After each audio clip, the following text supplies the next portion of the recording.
internautas e as internautas que nos assistem a qualquer hora do dia e da noite, portanto, não é bom dia. Agradeço à direção do Centro Espírita Allan Kardec por mais essa oportunidade de estar aqui. Como não virei até o final do ano, já aproveito para cumprimentar a casa pelos 80 anos. É um marco, né, na história do movimento espírita brasileiro. O Centro Espírita Allan Kardec é uma referência conhecido no movimento espírita de todo o Brasil, completando 80 anos o trabalho fiel aos ensinamentos de Allan Kardec. Nessa manhã nós vamos conversar sobre violência. Gostaríamos de convidá-los a que nos aprofundemos um pouco em alguma abordagem a respeito da situação atual do mundo, mas não falando especificamente da violência das ruas, dos índices de criminalidade. Disso, aliás, já até conversamos aqui em uma outra ocasião. A ideia hoje é de nós falarmos um pouco destas pequenas violências que povoam o nosso dia a dia. A violência do desprezo, a violência da resposta atravessada, a violência da relação familiar conflituosa, a violência do trânsito, a violência do desprezo e, sobretudo, da indiferença para com o outro. Isto vem, meus amigos, no crescendo e basta estar encarnado, basta estar convivendo no mundo para perceber que, se isso de fato não está acontecendo, a sensação concreta e evidente é sim, de que está acontecendo, de que nós estamos cada vez mais agressivos e diferentes. Talvez as redes sociais tenham contribuído para isso, essa é uma hipótese ainda a ser pesquisada, mas aquela facilidade com que as pessoas comparecem nas redes sociais e ali destilam o seu ódio, o seu desprezo, o seu desapreço pela opinião do outro, esta facilidade e este anonimato com que se faz isso, isto vem cada vez mais minando as relações éticas entre as pessoas e vem alimentando nas almas este vírus da violência, do desamor e, portanto, nos afastando do projeto que nos faz, como espíritos imortais, estarmos encarnados, que é a nossa evolução intelecto-moral. Então, o nosso tema de hoje é uma proposta, uma discussão sobre uma proposta de uma ética da não violência. E para começar com um estímulo, nós gostaríamos de trazer uma pequena frase, que eu vou fazer um pouquinho de suspense antes de abrir ali, de uma escritora norte-americana que desencarnou há pouco tempo, possivelmente há uns 2 anos, já bastante idosa. E ela quase que é uma escritora de um livro só. Ela publicou esta obra quando era muito jovem, por volta dos anos 40, nos Estados Unidos, e depois ela desapareceu, ela caiu no anonimato. E agora, já recentemente, um pouco antes de desencarnar, descobriram que possivelmente ela tinha um outro manuscrito, que havia uma outra obra dela. Mas a obra que realmente a marcou, a escritora chama-se Harper Lee, a obra que a marcou é O Sol Nasceu para Todos. O Sol é para Todos, esse é o título em português da obra. E ela escreve na perspectiva de uma menina, de uma criança, de uma jovem, e a história que virou um filme famoso, um filme antigo, ainda em branco e preto, ela e o pai, é a relação dela com o pai, num grotão no interior dos Estados Unidos nos anos 30, portanto muito antes das lutas por direitos civis de Martin Luther King, e que ela discute aquela questão racial no interior dos Estados Unidos de uma maneira muito amena e, sobretudo, com muito conteúdo, mas na perspectiva da menina. O pai dela era um advogado branco e que é encarregado de defender um negro que foi acusado injustamente de um homicídio. Não estou fazendo spoiler, porque isso é a base do livro. Quem quiser ler o livro, vai ler o livro. E quem quiser assistir o filme, é um filme maravilhoso, branco e preto ainda. Quem faz o papel do pai é o Gregory Peck. Vocês verem como o filme é antigo, né? E a Harper Lee, ela, num certo momento, num tom de uma menina, ela diz o seguinte: só existe um tipo de gente. Gente, se só existe um tipo de gente, por que as pessoas não se entendem? Se são todos iguais, por que se esforçam para desprezar uns aos outros? Esta é a inquietação daquela menina que via a questão racial no Alabama, no começo do século XX, e esta é a foto dela já perto do desencarne, esta velhinha simpática e bonita. Talvez nesta frase, escrita como se fosse uma criança, esteja uma chave para nós começarmos a pensar: por que há tanto desamor? Por que há tanta violência nas relações entre as pessoas? Este texto, ela talvez nos demonstre ou nos inspire a imaginar que talvez toda esta violência esteja baseada na dificuldade que temos de entendermos uns aos outros como iguais. Talvez daí nós consigamos partir para todo o raciocínio que vamos fazer em seguida, quando ela diz: só existe um tipo de gente. Gente, todo mundo é gente, todo mundo é igual. Então por que a partir daí surge a competição, a humilhação, o desejo de exploração, que é a causa, ou que são as causas de toda a violência? Então, a partir dessa inspiração da Harper Lee, nós vamos falar sobre esses 3 itens, que é o nosso propósito, o nosso projeto de discussão.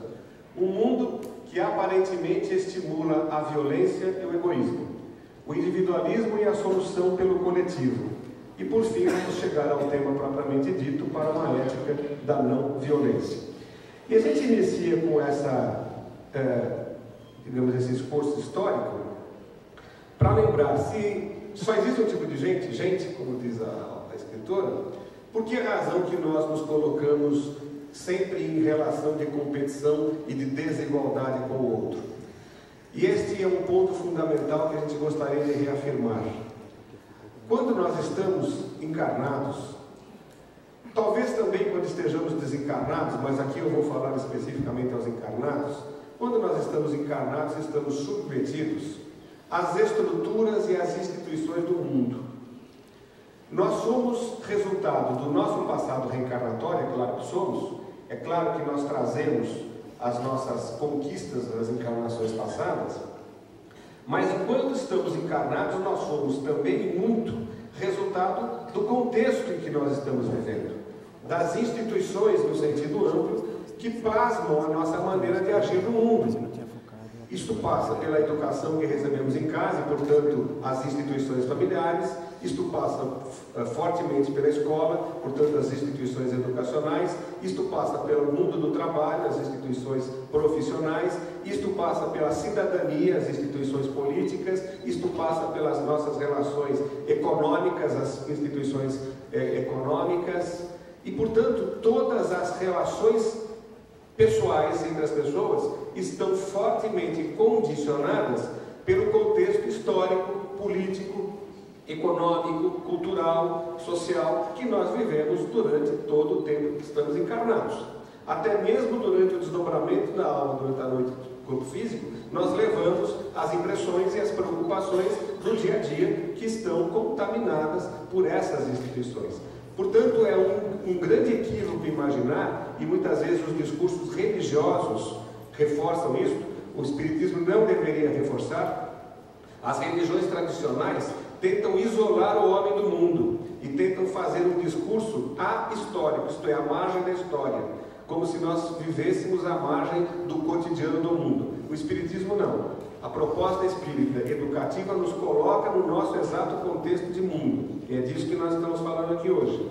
Portanto, esta competitividade e a violência que daí decorre surgem pela própria história do mundo nos últimos séculos. Nós poderíamos pegar desde o começo da história da humanidade, não é o caso.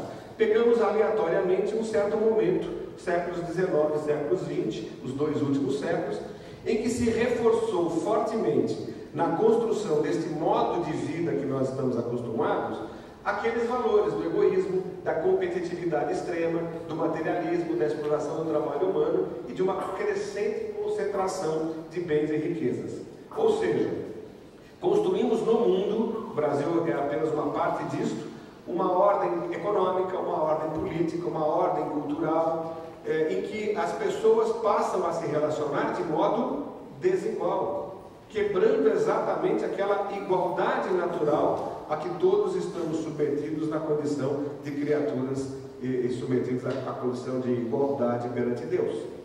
Portanto, começamos a criar dificuldades na nossa relação a partir da própria inserção no mundo, porque somos estimulados cotidianamente, constantemente, à competição e ao ranking de pessoas, a nos acharmos superiores uns aos outros. Este modelo econômico em que cada vez mais a renda e a riqueza do mundo vão se concentrando na mão de cada vez menos pessoas e, portanto, a esmagadora maioria da população com menos renda, isto leva ao quê? A uma necessidade de uma competição cada vez maior. E se nós não tivermos os valores da moralidade, que o Evangelho, por exemplo, nos inspira a criarmos relações de respeito entre as pessoas, esta competição torna-se feroz. Torna-se uma competição em que eu quero destruir o meu semelhante para garantir o meu espaço, que está cada vez mais apertado, cada vez mais estreito, cada vez mais restrito, por conta das instituições e de uma estrutura política, econômica e social que é hoje cada vez mais hegemônica. As relações de trabalho são cada vez mais difíceis. As relações de trabalho estão cada vez mais precarizadas, cada vez mais as pessoas têm que trabalhar mais e ganhar menos, cada vez se tem menos direitos, cada vez se busca mais e mais o faturamento e a ampliação da renda dos donos do sistema produtivo, concentrando na mão de poucos cada vez mais o trabalho, o resultado do nosso trabalho. Meus amigos, isso vai criando um clima de conflito na sociedade, que aí, claro, não é esse o tema de hoje, que vai resultar em índices de criminalidade de rua, em alimentos cada vez mais contaminados por agrotóxicos, tem todo um resultado disso, né, que não vem ao caso nós discutirmos aqui.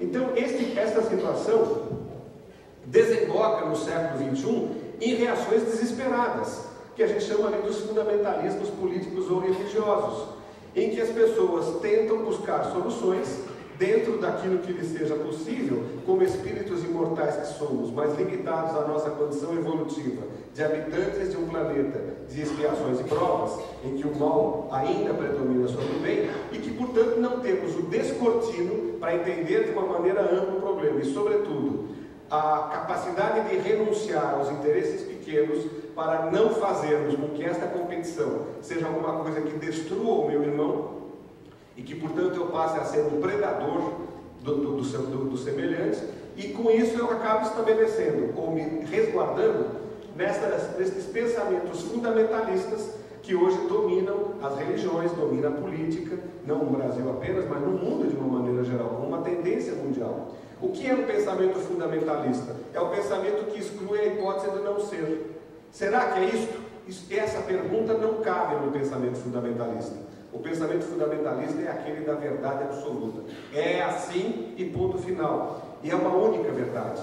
Há uma única visão sobre qualquer assunto. E não há capacidade ou possibilidade do questionamento. Mas será que não pode ser diferente? Isto não existe numa perspectiva fundamentalista. Isto é a completa negação do espiritismo. A doutrina espírita é uma doutrina do livre pensar, é uma doutrina aberta, como nos disse o professor Kardec, sempre aberta às conquistas da ciência, às novas conquistas da humanidade, aos novos valores da construção ética da humanidade. Portanto, se há alguma coisa que um espírita não pode ser, é um fundamentalista. Aliás, são duas coisas que ele não pode ser. Não pode ser fundamentalista, porque é uma doutrina aberta ao diálogo e ao conhecimento, e não pode ser conservador, porque é uma doutrina aberta à evolução e à transformação e ao progresso. São duas características incompatíveis com o pensamento espírita. O espírita pode ser conservador? Pode, mas saiba que estará violentando a sua própria convicção espírita, né? Então, estes fundamentalismos acabam levando ao enfraquecimento do pensamento crítico. O que é o pensamento crítico? É pensar, o que a gente está tentando propor aqui, que as coisas acontecem dentro de uma dimensão histórica, que existe uma razão construída historicamente para que nós estejamos nessa situação do mundo. E que essa construção histórica não é um castigo divino, não é alguma coisa que vem externamente, mas sim resultado da nossa própria ação no mundo. Nossa, encarnados e desencarnados, porque estar encarnado ou estar desencarnado é um detalhe, né? É aquela velha porta giratória dos bancos. Ora a gente está encarnado, ora a gente está desencarnado, a essa hora está desencarnando uma porção de gente, reencarnando outra porção. Então esse grupo de espíritos, que se fala em 30 bilhões de espíritos envolvidos no planeta Terra, esses são os construtores ou os artífices dessa história que a gente tratou naquele item anterior ali. Então nós somos o resultado do que nós próprios construímos na história. Então a atuação é nossa e o reflexo é coletivo. Leva, portanto, à destruição do pensamento crítico, que é essa dificuldade de compreender isso, leva ao enfraquecimento da educação, porque se as pessoas começarem a pensar criticamente, se educar, vão se rebelar contra esta ordem de coisas, leva à precarização das relações do trabalho, que é preciso explorar cada vez mais para ampliar a renda dos poucos que detêm a maior parte da renda mundial, o esgarçamento das relações pessoais e familiares por conta da violência que começa a crescer como um germe escondido, e aí no ambiente doméstico, em que as relações pessoais são mais próximas e mais sinceras, esta violência acaba muitas vezes desembocando em índices horrorosos, como nós temos hoje, de a cada 90 segundos no Brasil uma mulher é agredida, a cada um dia uma mulher é morta em âmbito doméstico, em violência doméstica. E outros tantos índices horrorosos que não veio ao caso a gente trazer aqui para não destruir o ambiente da manhã e do domingo. Mas hoje nós somos uma sociedade extremamente violenta, uma das sociedades mais violentas do mundo, o maior campeão mundial de homicídios, por conta desta conflituosidade que vai se alimentando no dia a dia, nesta competição, nesta fragilização das instituições. Isto leva, no âmbito pessoal, no fundo das nossas almas, a um clima de enorme insegurança, a um aumento da competição e da violência como forma de solução de conflitos. Ou seja, encurralados por esta situação, não conseguimos encontrar maneiras de buscarmos uma relação afetuosa entre as pessoas. E os conflitos que surgem, nós não conseguimos superá-los, porque os conflitos não devem ser eliminados, mas sim superados ou solucionados, porque os conflitos fazem parte da vida, né? A evolução acontece a partir dos conflitos, é a dialética da evolução. Os conflitos eles têm que ser superados. A violência não é um mecanismo ou uma ferramenta de superação de conflitos. Não é um mecanismo humano. Por quê? Porque o mecanismo humano de superação do conflito é a composição, é a conciliação, é a saída pela paz, que é para onde a gente vai caminhando nessa nossa conversa. Então, esta exacerbação do egoísmo, a falta de uma base racional para compreender isso, que é o que a gente está tentando aqui muito humildemente trazer, que é de nós tentarmos entender que nós somos uma parte, uma peça numa grande engrenagem, mas que nós, como peça nesta engrenagem, temos a possibilidade de fazermos diferentes. Essa falta desta confiança de que nós temos nas mãos a possibilidade de construir uma relação de paz que substitua a relação de violência, leva a uma situação de prostração e de omissão, em que nós simplesmente nos omitimos diante das injustiças do mundo, da violência do mundo, e ficamos prostrados simplesmente sofrendo as ações disso, que estão dadas desde que a gente começou aqui a conversa.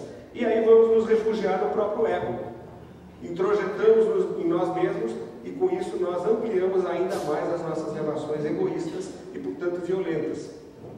Fazemos o nosso refúgio nos nossos interesses pessoais ou corporativos e reforçamos o eu em detrimento do coletivo, porque o coletivo é o inimigo. O coletivo acaba sendo visto como aquele que nos oprime, aquele que nos violenta, aquele que nos destrói.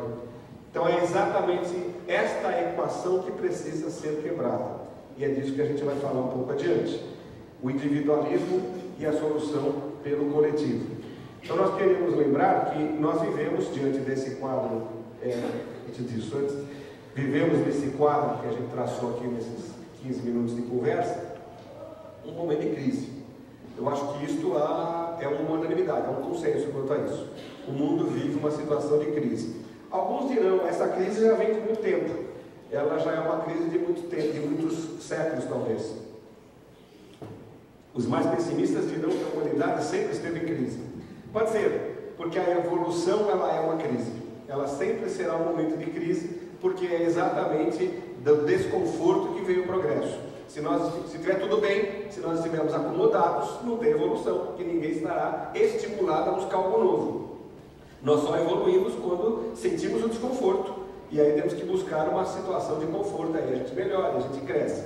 Então talvez a crise seja de fato um componente importante na evolução. Mas o que nós queremos destacar é que estes últimos anos, essas últimas décadas, elas têm sido de uma crise mais aguda, em que a violência no mundo em geral, no Brasil em especial, ela se amplia, em que o egoísmo se amplia, em que o desamor se amplia, em que os conflitos familiares se ampliam, em que as relações conflituosas do trabalho se ampliam. Esta crise é preciso ser compreendida, como dizia um velho pensador político italiano do século passado, como sendo um momento em que o velho já morreu e o novo ainda não nasceu. Isto há de nos dar um conforto, de entender que nós estamos caminhando. E essa situação de perplexidade que leva àquela prostração, àquela omissão, é exatamente porque nós começamos a olhar aquilo que perdemos, que é o velho que já morreu, e não conseguimos ainda perceber o que virá no lugar, que é o novo que ainda não nasceu. Este momento de crise precisa ser entendido com serenidade e na perspectiva do espírito imortal e a contribuição que o Espiritismo nos dá, como veremos adiante, a certeza e a esperança de que nós haveremos de construir o novo.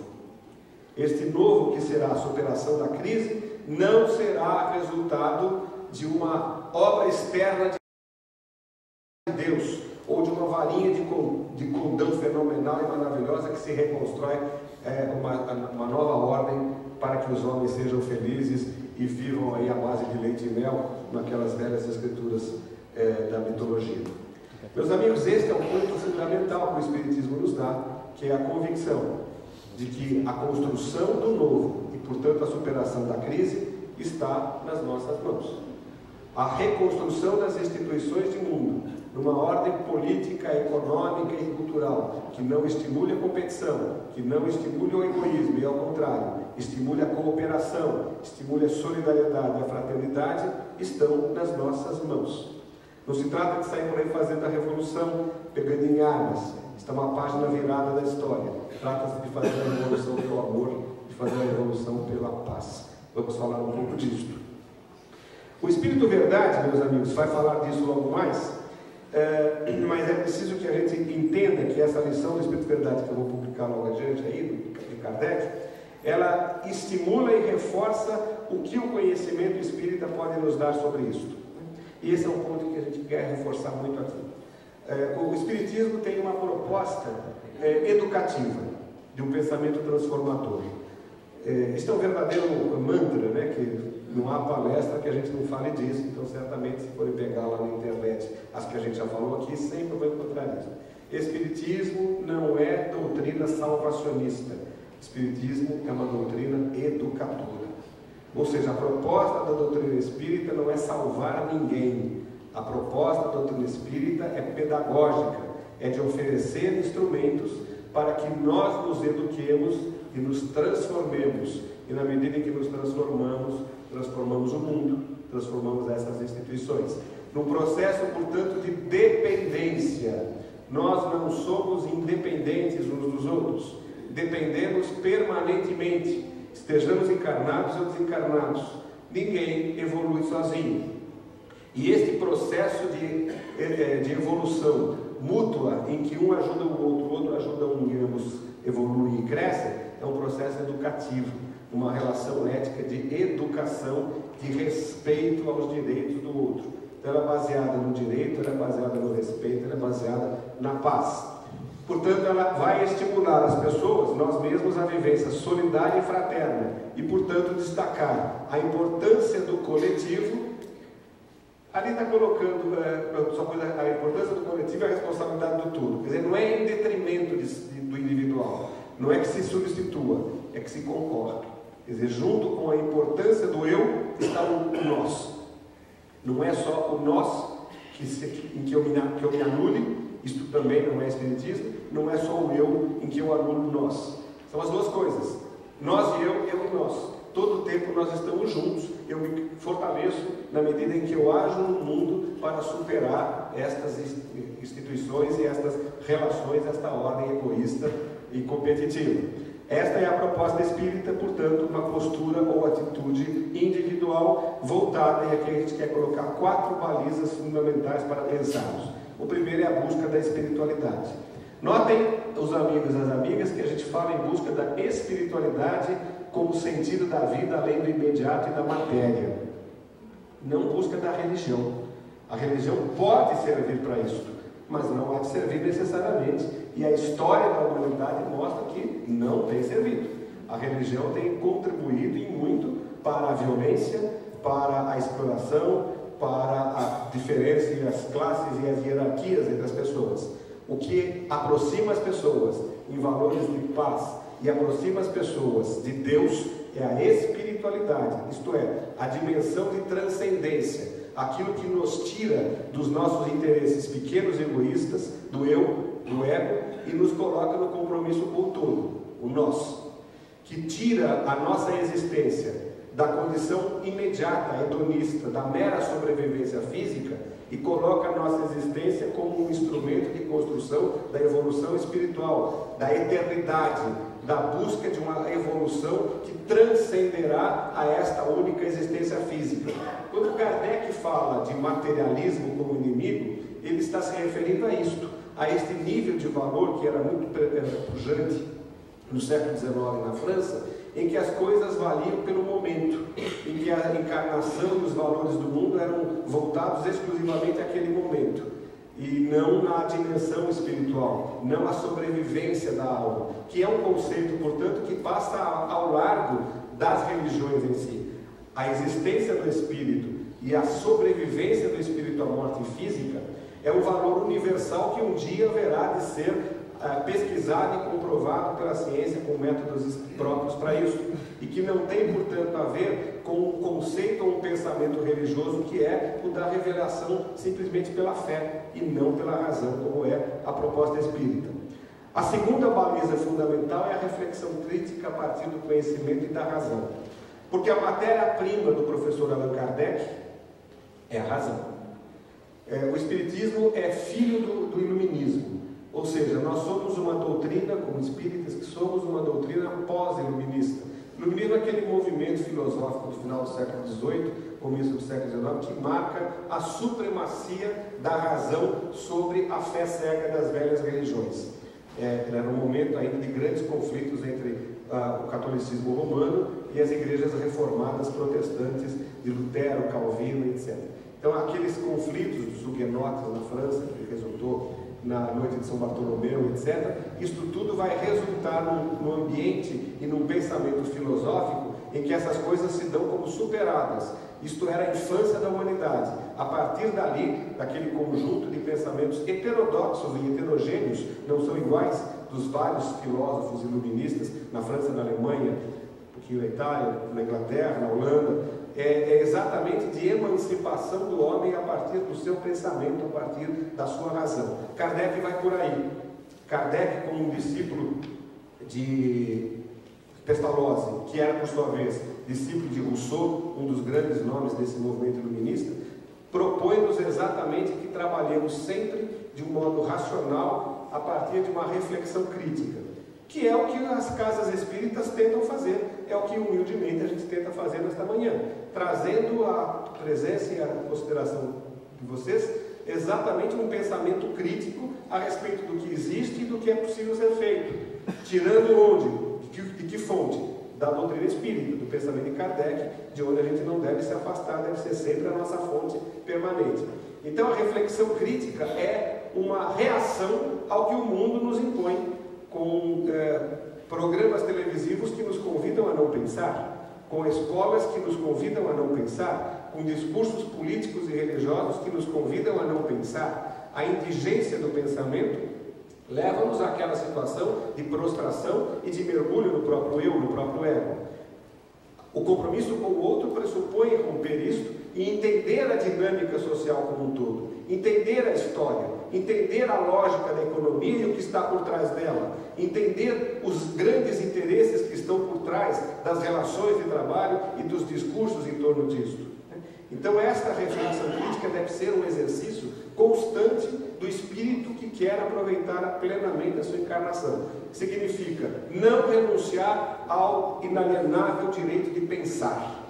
Nós temos que retomar a nossa capacidade plena de pensar, de termos opinião a partir de conhecimento e não opinião a partir do que eu ouvi falar. Esses tempos em que ninguém sabe nada, mas todo mundo tem opinião de tudo, e aí saem bobagens e barbaridades de arrepiar os cabelos, os poucos que eu ainda tenho. Então é preciso a gente ter essa cautela de entender as coisas, de procurar pesquisar, perguntar. Hoje, a internet nos oferece todo o conhecimento do mundo ao alcance de um clique, de uma teclada. Então vamos tentar buscar a informação, olhar isso criticamente, separar o que é bobagem do que tem conteúdo e cotejar e comparar as opiniões, formar a nossa, comparar com o pensamento original do Espiritismo de Allan Kardec. Isto nos constrói como espíritos imortais e nos dá condições de um agir diferente que essas posturas que a gente está colocando. A terceira é a consideração do outro como igual, tendo a igualdade como a base filosófica fundamental da caridade. Então nós aprendemos que fora da caridade não há salvação. É um princípio fundamental do Espiritismo. Sempre lembrando que esta salvação que Kardec usa não pode ser entendido como salvação no sentido da Igreja Católica, porque alma nenhuma se salva nem se perde. Então, salvação no sentido que ele queria, na verdade, era responder a um velho dogma da Igreja que dizia: fora da Igreja não há salvação. Então, era Kardec a dizer: religião não salva ninguém. Quando ele substitui a igreja por caridade, ele coloca: o que salva alguém é a espiritualidade, no sentido da justiça com o outro. Isso é caridade. O conceito de caridade é a justiça com o outro. Porque quando a gente faz caridade, a gente não faz filantropia. A gente simplesmente reconhece o direito do outro. Quando a gente dá alguma coisa a alguém, não é uma doação, é o reconhecimento do que ele é credor e nós estamos devendo. Este é o sentido de caridade. E a base filosófica disso é a igualdade, que é exatamente para que não seja uma relação vertical, em que eu concedo, como um bom homem, uma boa alma, lhe faço o grande favor de lhe conceder um gesto de caridade. Não, é uma relação sempre horizontal. Nós estamos em tarefas diferentes, em situações circunstanciais diferentes, e que a reencarnação amplia fortemente, porque se hoje nós estamos na condição de bem vestidos e bem agasalhados, numa próxima encarnação podemos estar numa condição, situação de roubo, precisando de um cobertor seca-poço para não enfrentar uma noite de frio. Então essa perspectiva de que somos todos iguais, ela é a base filosófica de qualquer postura de paz. Enquanto nos acharmos que somos superiores uns aos outros, estaremos estimulando a cultura da competição e da violência. E a quarta postura, ou baliza, é o compromisso com o agir transformador, que é o exercício efetivo da caridade. Isto é, não adianta um exercício filosófico interno, íntimo, se isto não se revelar num agir, numa ação no mundo, numa ação de transformação. Porque, como dizíamos, as instituições do mundo, aquela ordem política, econômica e cultural que falava, são resultado da própria ação dos espíritos no mundo. Então, essas quatro grandes balizas nos permitem a compreensão do que estamos fazendo no mundo como espíritos encarnados. E mais do que isso, nos sugerem a maneira de compreendermos a enorme contribuição que o conhecimento espírita pode nos dar para o bom aproveitamento da encarnação. Isto aqui entre aspas, salvação. Isto aqui é a maneira de nós conseguirmos sair da encarnação um pouco melhor de como chegamos. Claro que isso é difícil, mas a primeira questão, o primeiro esforço é de nós interiorizarmos que estes quatro devem ser os balizamentos para a nossa ação no mundo. É preciso que nós estejamos buscando a razão de viver além do momento, além da matéria. É preciso que nós estejamos permanentemente pensando e tentando entender o mundo e a nossa condição existencial. É preciso que nós sempre tenhamos no outro um igual, que está no nosso caminho, para que eu o ajude e ele me ajude e que ambos cresçamos, e que eu saia da minha inércia e efetivamente tome iniciativas de ajudar na construção de um mundo mais justo e mais fraterno. Isso é uma utopia, meus amigos? Pode ser que isso seja utopia. Mas o Espiritismo é exatamente a doutrina das utopias, desde que nós compreendamos a utopia como aquilo que ainda não foi realizado, mas que todos sonhamos. Esta é a utopia. A utopia é aquilo que está ali na porta, eu vejo que é maravilhoso e eu quero alcançar, eu corro atrás dela. E é exatamente para correr atrás daquela utopia que eu me movimento, que eu faço a minha atuação no mundo, que eu busco um mundo melhor. Então que as nossas utopias sejam as utopias do Espiritismo, né? Então, para nós partirmos já para o encerramento, mas ainda com tantas coisas para dizer, vamos fazer então uma rápida proposta sobre a ética da não violência. A chave, portanto, é passar do individualismo à preocupação coletiva e solidária. Aqui, meus amigos, não se trata, portanto, de sairmos daqui hoje, nesta manhã de domingo, solidários, todo mundo agora é absolutamente cooperativo, todo mundo agora rompeu com o seu ego, isso não existe, né? Isso não é uma utopia, isso é um delírio. A utopia é que nós consigamos sair daqui com a convicção de que é preciso fazer isso. Isso é possível sair. É possível que nós saímos daqui com uma pulga enorme atrás da orelha, acho que estou vivendo muito voltado apenas para mim, apenas para os interesses do mundo, competindo e vendo o outro como pessoas inferiores. Então, se eu conseguir olhar criticamente com preocupação para isso, já é o começo. É exatamente este o primeiro passo. É buscar a preocupação coletiva e solidária como a utopia. Aquele objetivo que está lá no horizonte e que eu vou persegui-lo e vou tentar correr atrás dele. E aí sim vem o texto de Kardec, que é excepcional e que reforça isso que nós estamos dizendo, que está na 420 do Livro dos Espíritos. Nós vamos ler juntos, mas eu já lhes adianto, antes que vocês comecem a ler sozinhos, eu já lhes adianto que é um texto muito bom de conteúdo, mas no estilo ele está complicado, ele demanda uma atenção maior do que é normal, porque ele tem 2 períodos e, por razão sei lá qual, os 2 períodos estão invertidos, o predicado em relação ao sujeito. Então são frases que demandam esforço para compreender, mas vamos juntos. Notando que os outros pensam em si próprios e não nele, o homem, está falando do homem, levado a ocupar-se consigo mais do que os outros. Ou seja, se nós invertermos e botarmos o sujeito no lugar, vai dizer o seguinte: quando o homem percebe que os outros pensam mais em si do que nele próprio, mais nos outros do que nele próprio, passa também a pensar mais nele do que nos outros. Depois diz lá: sirva de base às instituições sociais, as relações legais de povo a povo e de homem a homem, o princípio da caridade e da fraternidade, e cada um pensará menos em sua pessoa, assim que veja que os outros nela pensam. Aqui de novo, invertendo, diz o seguinte: que a partir do momento em que o princípio da caridade e da fraternidade passar a ser base das instituições sociais, das relações legais de povo para povo e de homem para homem, e o homem então começar a perceber que os outros pensam mais no todo do que nele próprio, ele mesmo passa a pensar mais nos outros do que nele. O que Kardec está dizendo? Aquilo que a gente vinha dizendo desde o começo, que nós vamos fazer de acordo com o contexto, com o todo. Então, no momento em que o mundo todo estiver plasmado numa ordem, como ele diz ali, o princípio da caridade e da fraternidade, e que, portanto, as pessoas passam a se preocupar mais com os outros do que consigo, eu, individualmente, também passo a pensar mais nos outros do que em mim.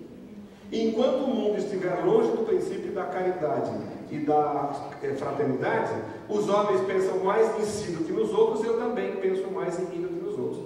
É isso que está dito aqui, desse jeito estranho. Ou seja, reforçando, embora sejamos individualidades, tragamos a nossa história de múltiplas encarnações, enquanto estamos encarnados, estamos profundamente submetidos à influência do meio. Estamos profundamente submetidos aos princípios que regem a sociedade.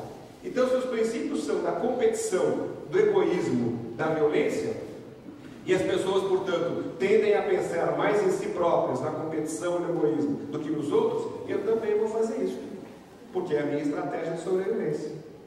É preciso, portanto, que ao mesmo tempo em que eu mude o todo, para que a sociedade passe a ser pautada pelos princípios da caridade e da fraternidade, e as pessoas então passem a se preocupar mais com os outros do que consigo, aí eu também passo a me preocupar mais com os outros do que comigo. Ou seja, é uma ilusão achar que nós vamos fazer o nosso trabalho sozinhos individualmente. Nós precisamos uns dos outros, somos dependentes, embora sejamos autônomos e livres. Esta é a grande proposta. E esse argentino genial, que hoje ocupa o trono do Vaticano, o Papa Bergoglio, Francisco, uma frase cheia de poesia, num texto maravilhoso, que é uma encíclica para o meio ambiente que ele escreveu, o autor oculto, que não aparece, é o brasileiro Leonardo Boff. Nessa encíclica chamada Laudato Si, ele nos traz esta pérola espetacular. Aspas, texto dele: do consumo ao sacrifício, da avidez à generosidade, do desperdício à capacidade de partilha. Aprender a dar e não simplesmente renunciar. Muitas vezes nós falamos da renúncia, não basta. Renunciar é só largar a mão, abrir mão. É mais do que isso. É um gesto ativo de construção de relação ética, que é o doar. Esta é a construção do princípio da caridade e da fraternidade, como dizia Kardec no século XIX. Então essas são as bases, meus amigos, para a ética da não violência, e nós gostaríamos de concluir com uma rápida passagem, porque não há tempo para mais do que isso, de algumas iniciativas pessoais possíveis e necessárias. Porque a gente sempre tem essa preocupação de, quando a gente traz um conteúdo filosófico, ou pretensamente filosófico, baseado na doutrina espírita, de também tentar dar alguns caminhos mais concretos para a tragédia humana na encarnação no mundo egoísta. Então, por exemplo, algumas dessas iniciativas são buscar a compreensão do todo a partir das reflexões tiradas da própria experiência do conhecimento, fugindo dos saberes fragmentados e superficiais. Meus amigos, aqui trata-se, em primeiro lugar, digamos, um aprofundamento daquela baliza que a gente falava, da importância do conhecimento crítico, da compreensão do processo humano como um todo, de nós compreendermos que as coisas são complexas, que a história humana é complexa, que a alma humana é complexa, e, portanto, ela não comporta soluções frágeis, simplistas, rasas, como hoje se domina no mundo. Quer dizer, na medida em que nós renunciamos à nossa capacidade de pensar, que as escolas renunciaram à capacidade de ensinar criticamente, que não se estuda mais filosofia, sociologia, psicologia, que não se estuda mais a alma humana na sua enorme complexidade, as pessoas ficam no raso e acham que têm opinião sobre tudo, que sabem tudo e que se veem no direito de contestar, ofender, xingar e agredir o outro porque pensa diferente dele. Esse é um veneno fenomenal que está contaminando as relações no mundo hoje. E aí as redes sociais terão a sua contribuição, porque é fácil, de madrugada, depois que brigou com a mulher, senta no computador, escreve uma porcaria qualquer e manda para o mundo. Todo mundo vai ler aquilo e vai ficar eternamente lá, com o seu nome marcado embaixo, muitas vezes, se você não, covardemente, não se escondeu atrás do anonimato. Então vamos tentar frear isso e olhar criticamente as coisas que fazemos e escrevemos e pensamos. E qualificar o nosso pensamento a partir de um sentimento profundo de amor pelo semelhante e de amor próprio, de auto-amor. A qualificação desta opinião a partir do sentimento vai fazer com que a nossa opinião reflexiva e qualificada, ela tenha a emoção de quem está humildemente buscando o aprendizado e que, portanto, sabe que ainda não sabe nada. Esta lição, que é tão antiga, que veio lá do velho Sócrates, continua atual. A única coisa que eu sei é que eu nada sei. Essa postura humilde é que nos coloca a caminho da sabedoria. Aquela que eu acho que eu já sei tudo, esta é o poço, o fundo do poço. Diz aí um militante espírita inteligente, uma frase interessante: quando alguém se acha no ápice, é porque já está em franca decadência. E é exatamente isso é perfeito. A segunda iniciativa importante é superar a resignação acomodada e o sentimento de indiferença em face das injustiças e da violência. Se nós estamos falando que nós somos parte do todo e que o nosso progresso individual só será feito na medida em que nós conseguirmos construir relações éticas, amorosas, afetuosas no todo, é preciso que nós nos indignemos e nos sensibilizemos perante as injustiças do mundo e o sofrimento alheio. Então não é possível que nós banalizemos o mal da maneira como hoje fazemos. Não é possível que nós achemos natural que as pessoas se destruam, que povos inteiros tentem desesperadamente atravessar um oceano para conseguir garantir mínimo de sobrevivência do outro lado do mar. Não é possível que pessoas que vivam na periferia das cidades na América Latina estejam submetidas a um grau de violência e de desrespeito aos seus direitos. Isso seja normal, é assim mesmo, faz parte do processo histórico. Não faz. Isso é resultado do nosso egoísmo, de um processo histórico que nós construímos a partir do nosso desamor e da falta de compromisso com o semelhante. Então é reanimar este sentimento íntimo de indignação, que não pode resultar na violência. Essa indignação é a indignação para o bem, é a indignação que vai nos fazer diferente. Porque se nós fizermos pela violência, nós estaremos repetindo o mesmo caminho que já percorremos na história desde o Neolítico, quando o homem começou nas suas relações humanas. Sempre foi violento e tem sido sempre violento. E as relações ou as reações violentas vão resultar em mais violência. Portanto, a postura inteligente é: vamos fazer diferente para obter resultados diferentes. Se nós queremos, portanto, uma sociedade baseada na paz, a nossa reação deve ser a paz e não a violência. Mas o motor, o estímulo para isso é a indignação, é a capacidade de não naturalizar as injustiças, as desigualdades e a violência. Uma terceira iniciativa, esta é talvez a mais difícil, que é nunca competir, mas cooperar. Por que é mais difícil? Como a gente vem dizendo desde as 10 horas da manhã, o mundo nos convida à competição todo o tempo. A cada momento nós estamos competindo na rua, no trânsito, na vaga do estacionamento, no prédio em casa, na entrada do elevador e no trabalho, na promoção do trabalho, e no agrado ao chefe, e na casa espírita. Em todo o tempo nós estamos competindo. Parece que a gente está sempre querendo jogar, não tem nada para jogar, quer jogar palitinho, mas quer jogar. Abre o computador hoje, esses negocinhos, como é que chama esses celulares? Smartphone. Abre o smartphone e vem propaganda de jogo. De vocês está assim? Não, o meu está 3 dias assim. Eu ligo essa porcaria aqui agora e aparece aqui um negócio de jogo. Já viu? Aqui, ó. Aparece esse negócio aqui, ó. Isso aqui está me oferecendo um jogo, gratuitamente, quando eu ligo, antes de eu botar minha senha para entrar. E está assim há 3, 4 dias, jogo. Isso é competição, é a maneira de se estimular cada vez mais que as pessoas compitam, e quando você compete, o outro o quê? Ele, por enquanto, pode ser um adversário, mas para ele se mudar de adversário para inimigo é um pulinho. Se você começar, se ele por acaso testar e se colocar numa posição de competição, virou inimigo, e aí a violência, pronto, está instalada. Ou a gente quebra esta lógica, ou nós vamos continuar violentando e nos violentando. Outra iniciativa importante: nunca responder às agressões e provocações, que é a opção pelo pacífico. Aí é o estado de paz interior, é o exercício do perdão, é o exercício da capacidade de absorver uma ofensa, de absorver uma derrota, entre aspas, nesse mundo da competição. Portanto, perdi. Que bom que eu perdi. Prefiro estar na posição do derrotado do que do vencedor.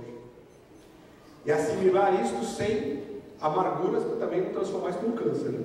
Quer dizer, sem criar aquele ódio que fica guardado, enfiado aqui dentro. É simplesmente sublimar isso. Dificílimo, né? Antes que alguém esteja dizendo aí, já pensa que é fácil. Não penso. Eu sei que é difícil, é dificílimo. Mas se a gente não se dispuser a fazer, ou pelo menos não compreender a importância disso, a gente nem começa a fazer. Outras iniciativas importantes: sempre buscar consensos e entendimentos dos limites dos valores fundamentais das relações humanas. Ou seja, abrir mão do duelo, de sempre querer ter razão, e de entender que as pessoas todas têm suas dificuldades, suas idiosincrasias, seus defeitos, suas manias, suas teimosias, todos, inclusive eu. E portanto tentar ver no outro a qualidade que o outro tem, que todos têm alguma qualidade. E destacar a qualidade antes de destacar o defeito, porque aí abre um caminho para o consenso. E aí faz com que o diálogo, que é outra proposta, seja um diálogo qualificado, produtivo e voltado para a construção deste consenso, desta relação afetuosa e não da competição. Veja, são sempre ferramentas para nós tentarmos superar a lógica da competição para a lógica da composição ou da conciliação, que é a base da fraternidade e da solidariedade. Então, privilegiar e praticar o diálogo é o cultivo do pensamento lógico e da capacidade de ouvir mais do que escutar. Por que o diálogo hoje é complicado? Porque eu quero sobrepor a minha opinião. E eu abro mão do raciocínio lógico, que é de pensar que uma coisa engendra outra. E que o outro disse alguma coisa que eu preciso considerar para que eu consiga rebater ou não, ou dar razão, que é uma coisa que muitas vezes eu não cogito no diálogo. Quando eu vou para um diálogo exclusivamente para impor a minha opinião, eu sou um fundamentalista.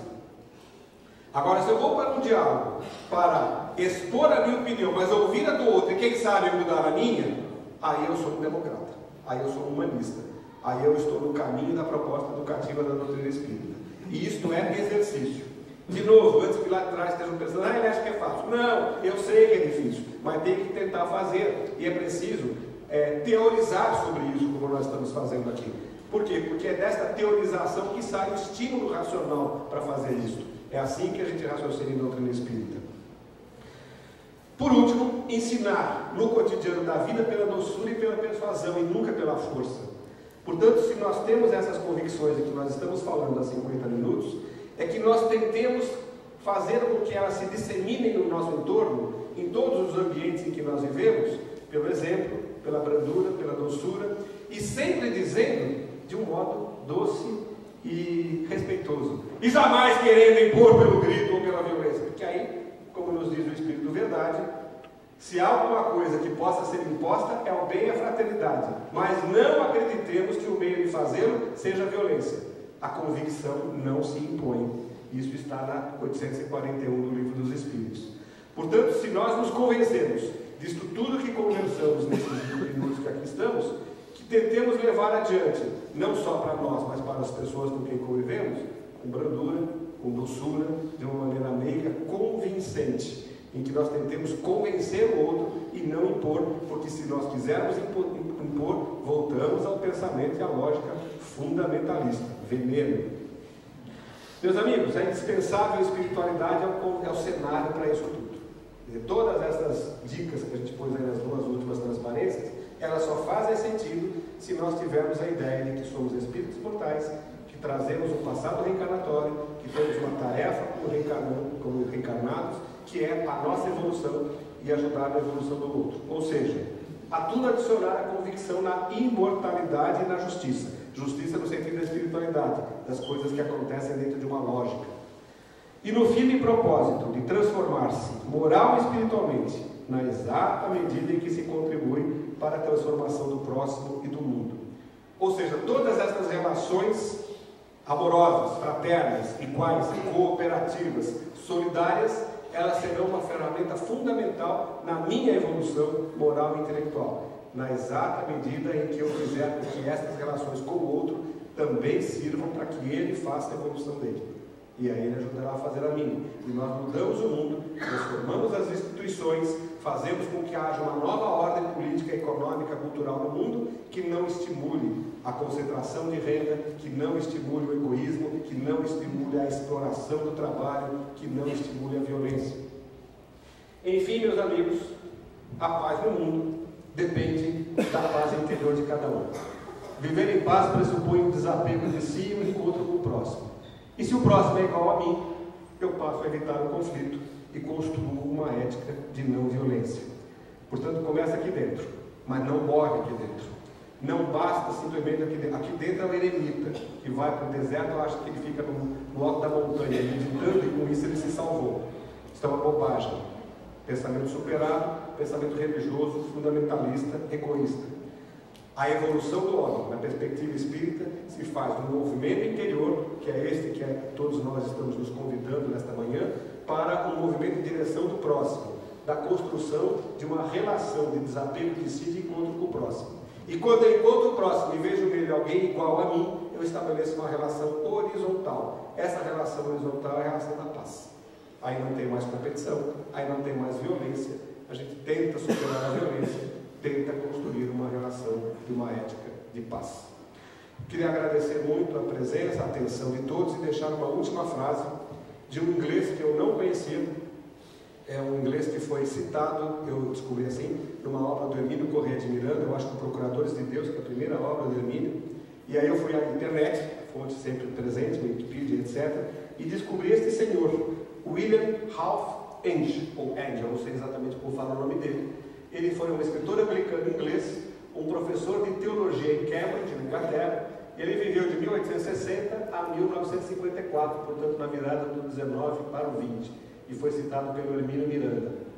E aí ele nos deixa uma frase inquietante e que coroa isso um pouco do que a gente está dizendo, vindo de um anglicano, portanto evidentemente de um não espírita, mas que vai buscar algo da essência do cristianismo que muitas vezes nós desprezamos.